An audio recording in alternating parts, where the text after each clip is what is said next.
সকলকে নমস্কার জানাই। আশা করি মঙ্গলময়ের কৃপায় সকলেই কুশলে আছেন। বিষয়টি আমাদের রামনবমীকৃত সংকল্পকৃত রামনবমীতে সংকল্প কীরূপ হবে সেই নিয়ে আজকের বিষয়।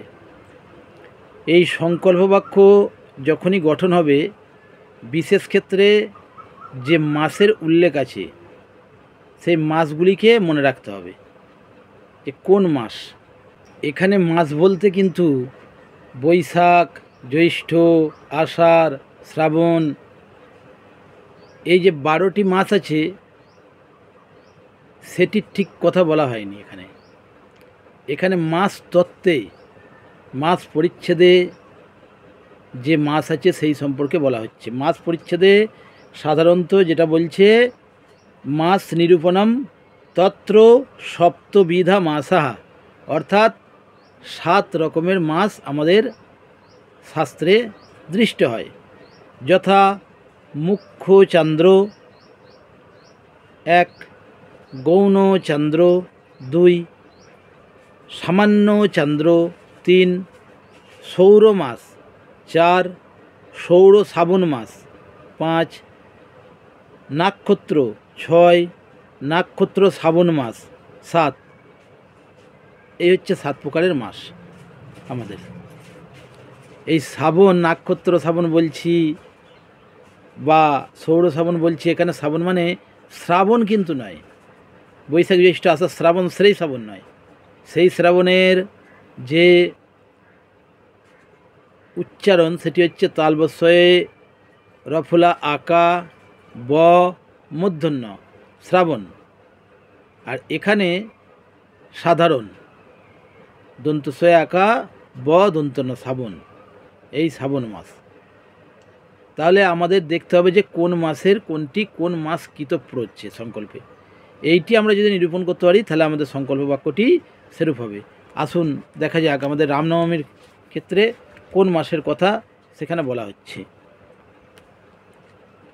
আমাদের রামনবমীর ক্ষেত্রে বলা হচ্ছে চৈত্রে শুদ্ধাতু নবমী পুনর্বসু জুতা যদি শৈব মূর্ধান্য যোগেন মহাপুণ্যতমা ভবেত নবমী চাষ্টমী বিদ্যা ত্যাজ্য বিষ্ণুপরায়ণৈ উপাসনং নবমান্তু দশমামেব পারণম।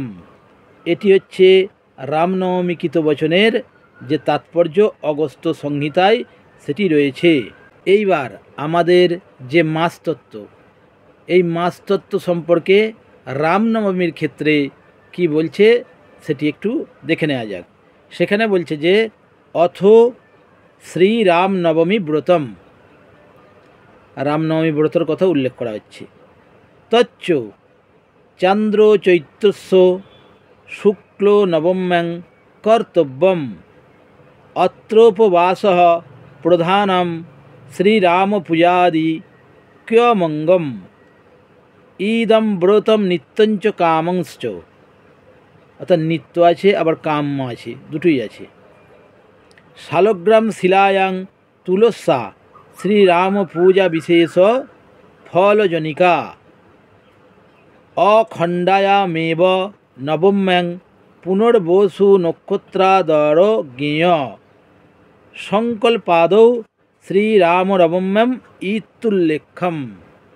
অর্থাৎ সংকল্প বাক্যে রামনবমী এটি উল্লেখ করতে হবে, রাম নবম্যাম এটি উল্লেখ করতে হবে। দেখা যাক এর বাংলা যে অর্থ সেটি সম্পর্কে কি বলছে। বলছে চান্দ্র চৈত্র মাসের শুক্ল নবমীতে শ্রীরাম নবমী ব্রত করিবে। এই ব্রতে উপবাস প্রধান, শ্রীরাম পূজা প্রভৃতি তাহার অঙ্গ। এই ব্রত নিত্য ও কাম্য, যেটি আগেই বলেছি। তুলসী দ্বারা শালগ্রামে শ্রীরামের পূজা করিলে বেশি ফল হয়। এই নবমী তিথি ষষ্ঠী দণ্ডাত্মিকা হইলে তাহাতেই পুনর্বসু নক্ষত্রের আদর জানিবে, খণ্ডিতা হইলে ওই নক্ষত্রের আদর নাই। এই বতে সংকল্পাদির বেলায় শ্রীরাম রমম্যম তীর্থ এইরূপ উল্লেখ করিবে, অর্থাৎ এটি ত্রিধিকৃত্য। অর্থাৎ এই ব্রতটি তিথিকৃত্য সেটি আমরা জানতে পারলাম। তিথিকৃত্য হলেই সেখানে সাধারণভাবেই চান্দ্রমাস উল্লেখ হয়, মাস তিথিপক্ষ যুক্তানাম চান্দ্রমাস উল্লেখ হয় এখানে।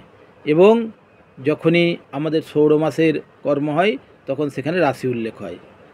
এই সাধারণ বিষয়গুলি মাথায় রাখলেই মোটামুটি নির্ণয় করা যাবে সংকল্পটি কেমন হবে। এরপর বলছে যে যেদিন নবমী অখণ্ডা একদিন মাত্র ব্যাপিনী হইয়া পুনর্বসু যুক্ত হইবে, সেই দিনে শ্রীরাম নবমী ব্রত করিবে। নবমী খণ্ডিতা হইলে অর্থাৎ 2 দিন পাইলে, একাদশীর দিনে নবমী পারণযোগ্য কাল পাইলে এবং পারণ করিতে পারা যায় এমন একটু দশমী পাইলে, অষ্টমী যুক্ত নবমী খণ্ড ত্যাগ করিয়া দশমী যুক্ত নবমী খণ্ডে অর্থাৎ পরদিন মুহূর্তানুকাল ব্যাপিনী নবমী খণ্ডে শ্রীরামনবমী ব্রত করিবে। এটি আমরা পাচ্ছি স্মৃতিসার গ্রন্থে, এটি আমরা পাচ্ছি।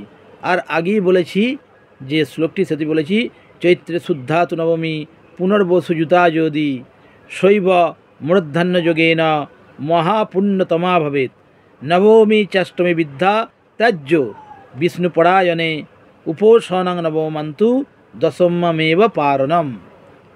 পারণ কথার অর্থ হচ্ছে সাধারণভাবে ব্রাহ্মণকে কিছু মিষ্টি জল খাইয়ে তারপর নিজে খাওয়া, আগে ব্রাহ্মণকে খাইয়ে তারপর নিজে খাওয়া।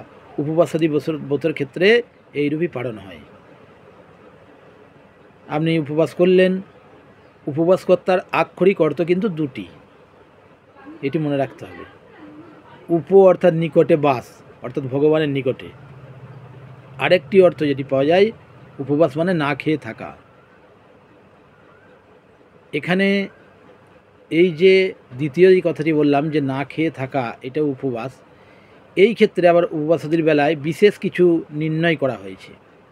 সেখানে বলা হয়েছে যাহারা একান্তভাবে এই উপবাসাদিতে অক্ষম, সেই ক্ষেত্রে যাহাদের ঔষধ আছে তাহারা ঔষধ অবশ্যই খেতে পারবেন। সাধারণত যেগুলো দাঁতে কাটা খাবার নয়, লিকুইড, সেইগুলো খেতে পারবেন। যেমন ডাবের জল, আখের রস, এইসব বস্তুগুলো, দুধ, এইসব বস্তুগুলোই খেতে পারবেন, জলও খেতে পারবেন।